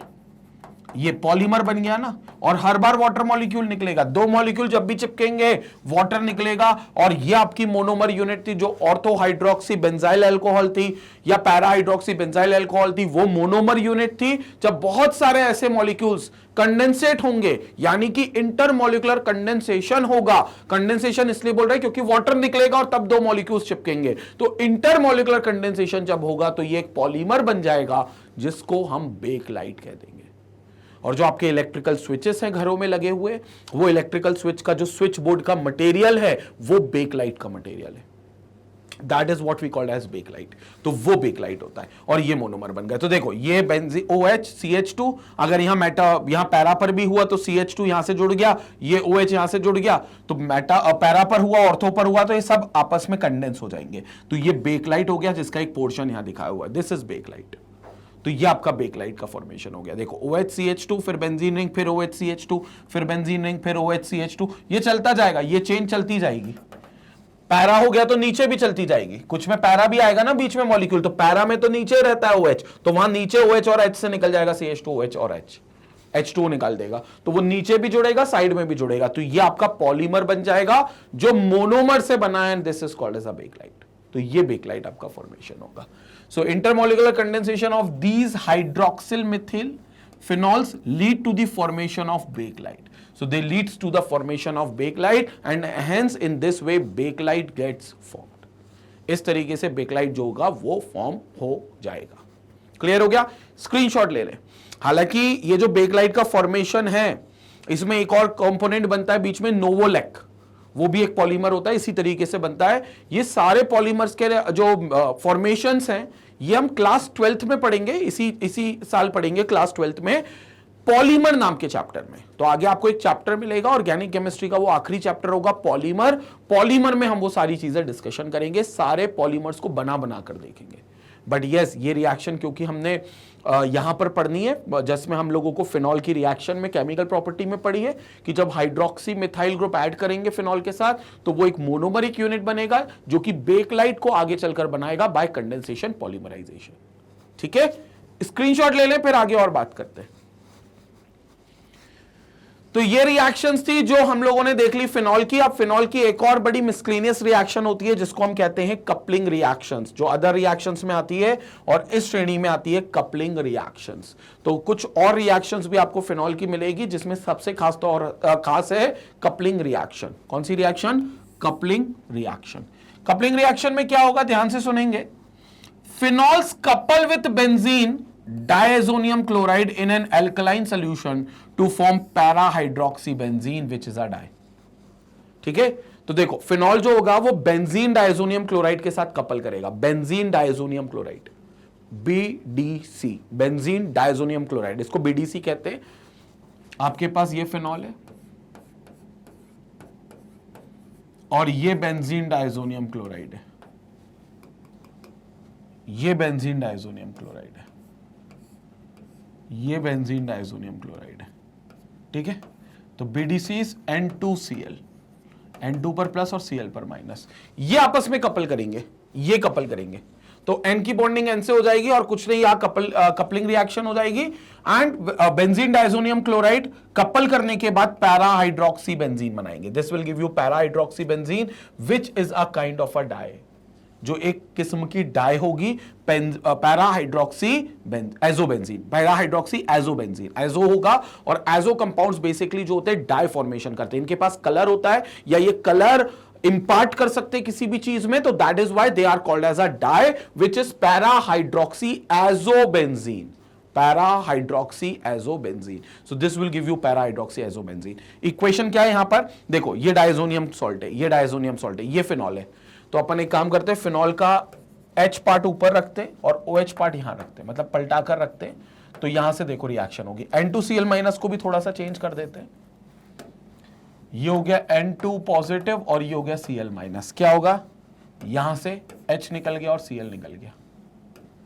क्या हो गया, यहां से H निकल गया और Cl निकल गया। क्या निकल गया भाई, HCl निकल गया। तो ये HCl निकल गया प्लस प्लस, क्या होगा अब HCl निकल जाने के बाद, यहां पर आपके पास बेंजीन रिंग, ये इसके नीचे OH एज इट इज, यहां पर ये जोड़ा नाइट्रोजन के साथ क्योंकि यहां पर डबल बॉन्ड होगा नाइट्रोजन का, तो ये नाइट्रोजन के साथ एक N जुड़ गया, जिसके साथ Cl माइनस था वो N जुड़ गया और एक N यहां पर डबल बॉन्ड बना रहा है जो कि आगे चलकर फिर बेंजीन रिंग से जुड़ा हुआ है।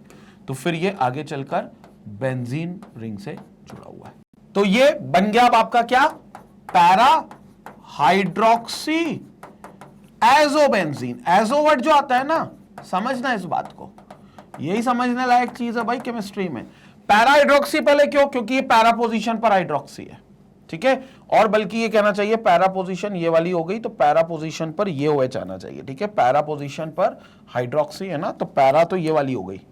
ठीक है, वो अपन ने वहां पर वो चीज बना ली, तो पैरा ये वाली हो गई। तो this is para hydroxy, this is para hydroxy. ठीक है, ये पैरा हाइड्रोक्सी हो गई, ये पैरा हाइड्रोक्सी हो गई। अब पैरा हाइड्रोक्सी एजो, ये ग्रुप को हम एजो कहते हैं। N2 ये जो बनता है ना, ये एजो, ये डाई होता है, ये कलर होता है। और बेसिकली एजो ग्रुप जो होता है वो कलर इंपार्ट करता है, इसलिए डाई में इस्तेमाल होता है। जो कलर के पिगमेंट्स होते हैं उन्हीं को हम एजो ग्रुप बोलते हैं। तो ये एजो है और फिर ये आपका बेंजीन, तो ये पैरा हाइड्रोक्सी यहां आ गया, ये पैरा हाइड्रोक्सी यहां आ गया, ये हो गया पैरा हाइड्रोक्सी, ये पैरा हाइड्रोक्सी, ये हो गया एजो, ये एजो और ये बेंजीन। तो पैरा हाइड्रोक्सी एजो बेंजीन ये हो गया। क्लियर हो गया। तो ये आपकी रिएक्शन होगी जो आपको मिलेगा। और ये HCl निकल गया, तो ये HCl निकल गया और पैरा हाइड्रोक्सी एजो बेंजीन आपका बन गया। ठीक है, तो ये NaOH और इसमें NaOH के साथ रिएक्शन होगी। HCl जो निकलेगा वो किसी बेसिक मीडियम में निकलेगा, तो यहां NaOH के साथ रिएक्शन होगी, in the acidic medium H plus NaOH के साथ रिएक्शन होगी एसिडिक मीडियम में, so this will give you para hydroxyazobenzene. अब इसको कपलिंग रिएक्शन के अंदर क्यों पढ़ रहे हैं हम, क्योंकि दो बेंजीन रिंग कपल हो रही है, एक डायजोनियम क्लोराइड वाली BDC बेंजीन डायजोनियम क्लोराइड वाली और एक फिनॉल वाली।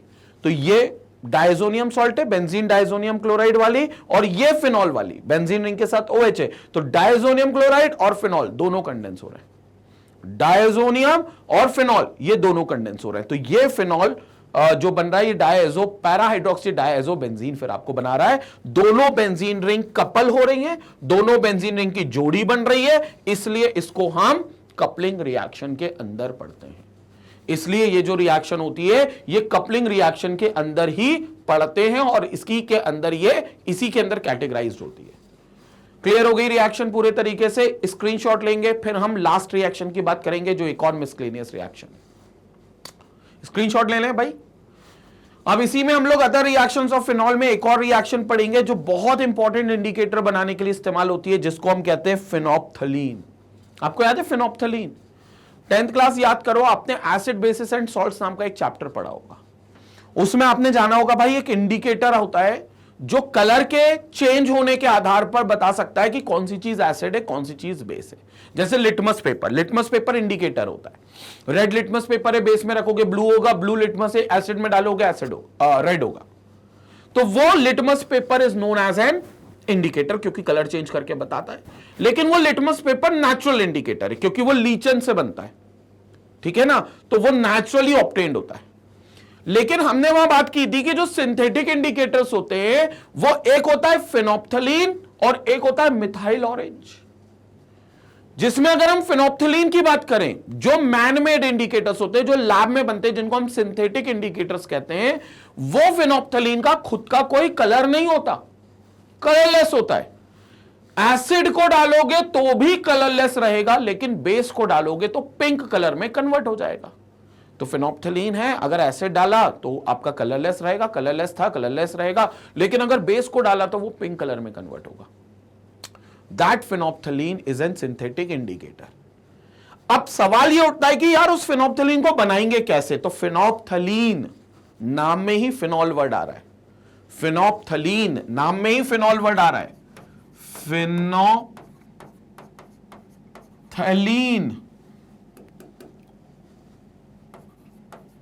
नाम में ही फिनॉल वर्ड आ रहा है। और अगर फिनॉल वर्ड आ रहा है तो भैया 100% फिनॉल से ही बनेगा, ये फिनॉल से ही मैन्युफैक्चर्ड होगा, ये फिनॉल से ही इसको बनाएंगे, तो that is called as phenolphthalein.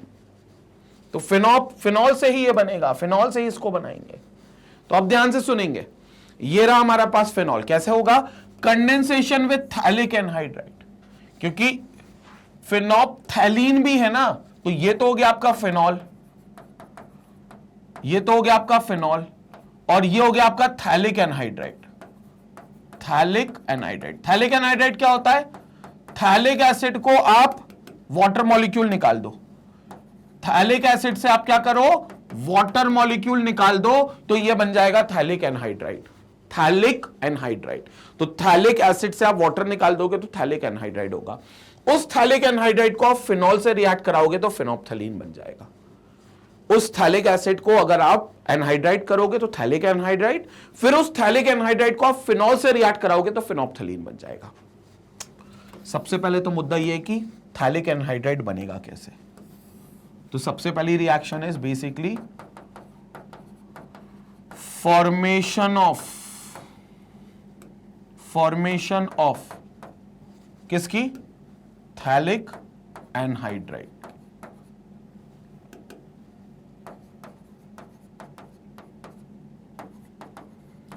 Formation of phthalic anhydride की कैसे होगी रिएक्शन समझेंगे। ये होगा बेंजीन रिंग, ठीक है, ये होगा COOH और ये होगा COOH। This is what? This is called as phthalic acid. अब कुछ मत करो, इस थैलिक एसिड को आप क्या कर दो? वाटर मॉलिक्यूल निकाल दो। थैलिक एसिड को क्या करो? वाटर मॉलिक्यूल निकाल दो, मतलब आप इसको एनहाइड्रस कर दो। अब उसके लिए आप कोई भी डिहाइड्रेटिंग एजेंट यूज कर सकते हो, कोई भी डिहाइड्रेटिंग एजेंट पानी निकाल देगा, क्योंकि पानी निकालने का काम डिहाइड्रेटिंग एजेंट को ही मिलता है, तो वो डिहाइड्रेटिंग एजेंट का काम होगा, वो वाटर निकाल देगा। और जैसे ही वाटर निकालेगा तो देखेंगे वाटर कैसे निकलेगा, देखेंगे देखेंगे ये OH और ये H, ये OH और ये H निकल गया, वाटर H2O निकल गया। क्या बच गया? जो बच गया वो थैलिक एनहाइड्राइड बन गया, क्योंकि थैलिक एसिड से पानी निकाल दिया, तो पानी निकाल दिया मतलब सुखा दिया, मतलब बिना पानी के रह गया वो, तो वो मतलब एनहाइड्रस हो गया। हाइड्रेटेड मतलब पानी के साथ, एनहाइड्रस मतलब सूखा हुआ, तो अब पानी के साथ पानी के बिना रह गया, पानी निकाल दिया तो थैलिक एसिड सूख गया, थैलिक एनहाइड्राइड बन गया। थैलिक एनहाइड्राइड देखेंगे, ये रही अपनी बेंजीन रिंग, ये रही अपनी बेंजीन रिंग। इस बेंजीन रिंग के साथ यहां पर C, ये समझ गया, COH था तो C डबल बॉन्ड O था एक, और एक OH था जो OH शहीद हो गया, और यहां पर कौन था? एक O सिंगल बॉन्ड के साथ H, वो H शहीद हो गया, सिंगल बॉन्ड O बचा, और कार्बन के साथ डबल बॉन्ड O बचा, तो ये कार्बन के साथ अभी भी डबल बॉन्ड O है, लेकिन एक सिंगल बॉन्ड O बचा। ये बन गया अब आपका थैलिक एनहाइड्राइड। समझ में आया थैलिक एनहाइड्राइड कैसे बना? पहले तो ये रिएक्शन जानना जरूरी है। ये थैलिक एनहाइड्राइड बन गया। So this is what you obtain as phthalic anhydride. तो ये थैलिक एनहाइड्राइड बन गया। ठीक है, अब देखो पहला स्टेप हो गया थैलिक एनहाइड्राइड का बनना। फिर से एक बार देख लो, अगर किसी लोगों को यहां पर ये चीज समझ में नहीं आई है, नीचे की साइड थी, तो थोड़ा स्ट्रक्चर बनाकर भी बता सकता हूं। यही चीज C double bond O, OH, C double bond O, double bond O और OH। क्या करें? H2O निकाल लें, ये थैलिक एसिड है। क्या करें? ये निकाल लें, ये H2O, this is phthalic acid. फिर से बता रहा हूं, रिएक्शन देखते हुए चलेंगे। H2O निकाल लिया, माइनस H2O, कोई भी डिहाइड्रेटिंग एजेंट यूज कर लेना वाटर निकालने में जो मदद करे। अब क्या बचा देखेंगे रिएक्शन में। ये रही भाई बेंजीन रिंग, ये रही आपकी बेंजीन रिंग, ये बेंजीन रिंग, यहां पर आपके पास C, ये आपके पास C, ऊपर डबल बॉन्ड O, ये डबल बॉन्ड O, नीचे डबल बॉन्ड O, नीचे डबल बॉन्ड O। अब ये बॉन्ड इस पर फ्री हो गया, राइट, ये वाला बॉन्ड, और ऑक्सीजन पर एक बॉन्ड ये फ्री हो गया, तो ये बॉन्ड और ये बॉन्ड ऑक्सीजन के थ्रू जुड़ जाएंगे, तो ये बॉन्ड इसका फ्री, ये ऑक्सीजन, और ये बॉन्ड ऑक्सीजन का। ये क्लियर हो गया? This is phthalic anhydride, phthalic anhydride. अब इसको उठाकर फिनॉल से रिएक्ट कराते हैं, तो सेकेंड मेथड में there will be formation of phenolphthalein, formation of phenolphthalein. अब हम फिनोप्थलीन बना रहे हैं। पहले हमने थैलिक एनहाइड्राइड बना लिया, क्योंकि ये मार्केट में नहीं मिलता, इसको ऐसे ही बनाते हैं अपन। अब अपन बनाएंगे फिनोप्थलीन, तो फॉर्मेशन ऑफ फिनोप्थलीन। अब देखेंगे, फिनॉल ले लो 2 मॉलिक्यूल, देखेंगे फिनॉल के 2 मॉलिक्यूल, ये आपने OH ले लिया, एक और मॉलिक्यूल ले लो भाई, ये आपने एक और फिनॉल ले लिया, 2 फिनॉल हो गए। यहां पर आपका H होगा, यहां पर आपका H होगा। इस थैलिक एनहाइड्राइड से रिएक्ट कराओ, इस थैलिक एनहाइड्राइड से इससे रिएक्ट कराओ, करा लो भाई, थैलिक एनहाइड्राइड बना लो जरा। थैलिक एनहाइड्राइड देखेंगे, देखेंगे ये रही बेंजीन रिंग,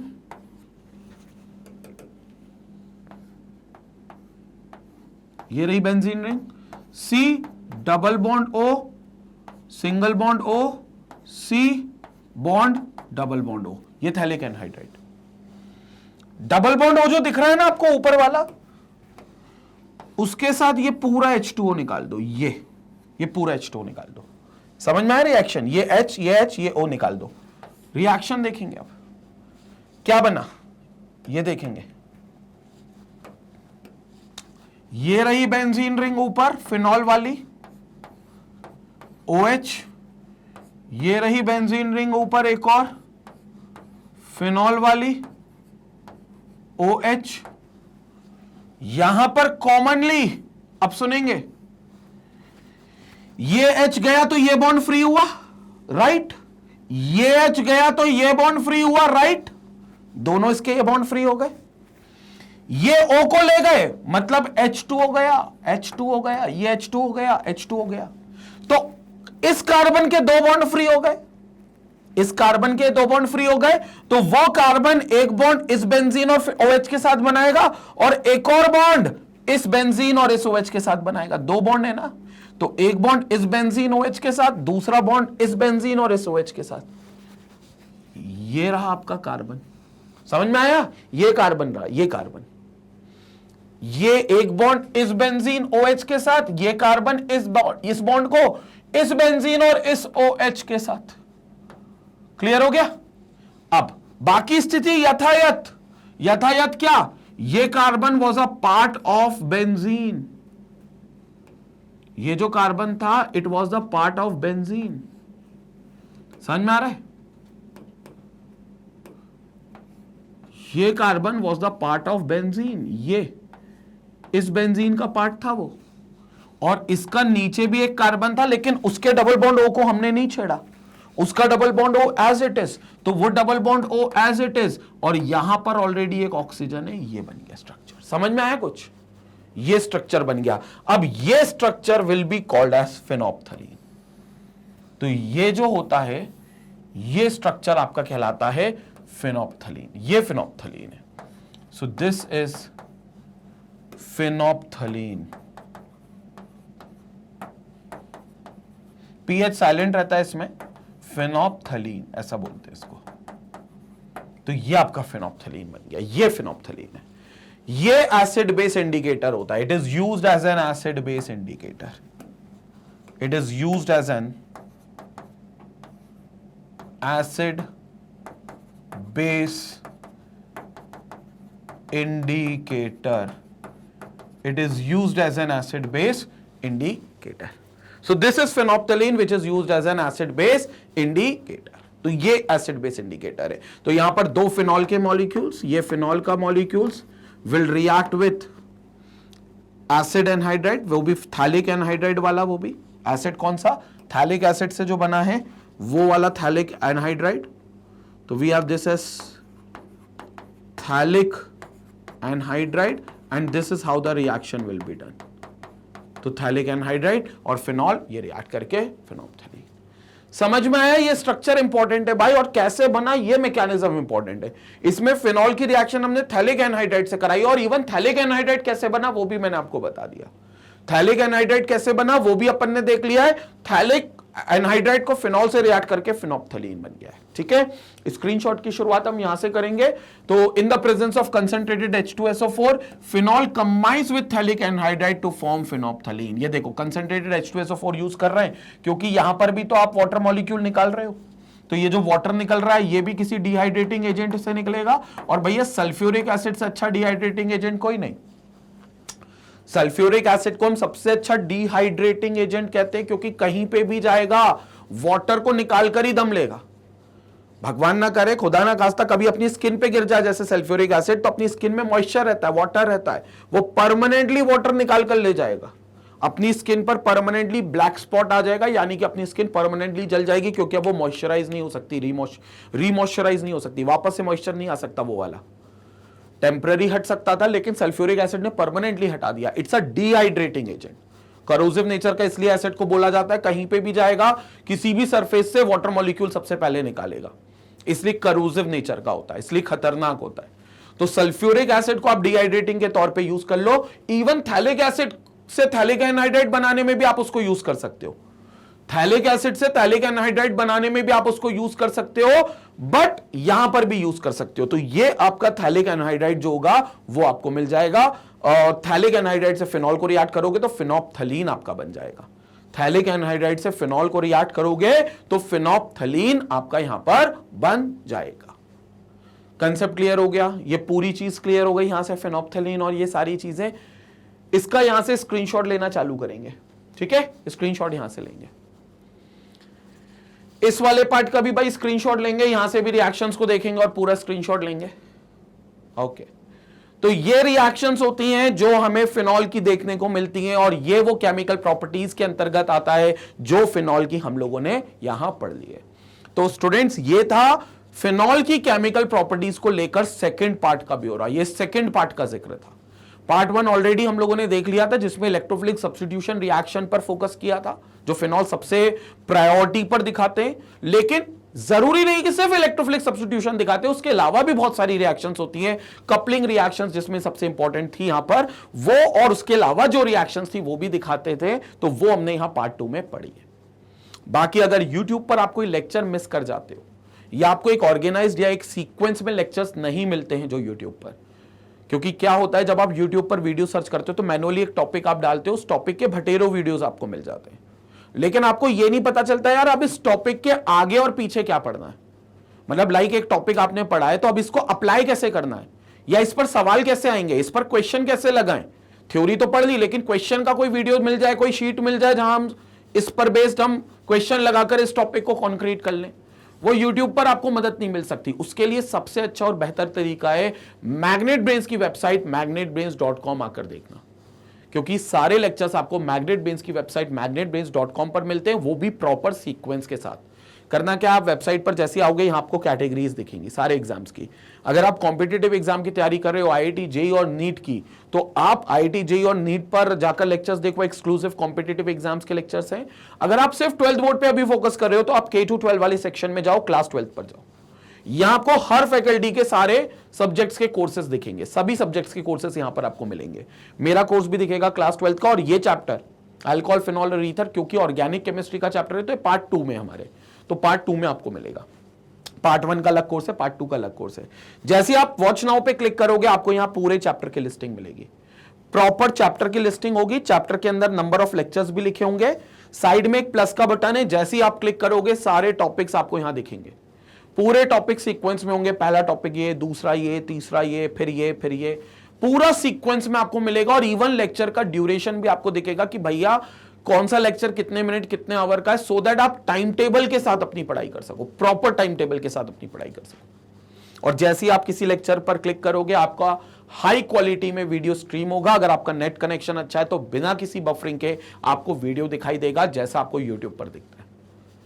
और ऐसा नहीं है भैया कि अगर आपको वेबसाइट पर बुला रहे हैं तो कोई सब्सक्रिप्शन मैं बोलूंगा बाय करने को, कोई कोड दूंगा आपको लगाने को डिस्काउंट के लिए, या कोई आपको फीस पे करनी होगी, कोई पैकेज खरीदना होगा, कुछ भी ऐसा नहीं करना है। जैसे यूट्यूब पर बिल्कुल फ्री में लेक्चर्स देखते हो, वेबसाइट पर यह लेक्चर बिना किसी पेमेंट के बिल्कुल फ्री में चलेगा। और जितने भी वेबसाइट के फीचर्स है आप वो ऑलमोस्ट सारे फीचर्स आप बिल्कुल फ्री ऑफ कॉस्ट देख सकते हो। मतलब कोई सब्सक्रिप्शन नहीं है, कोई ऐसा पैकेज वैकेज का सिस्टम नहीं है।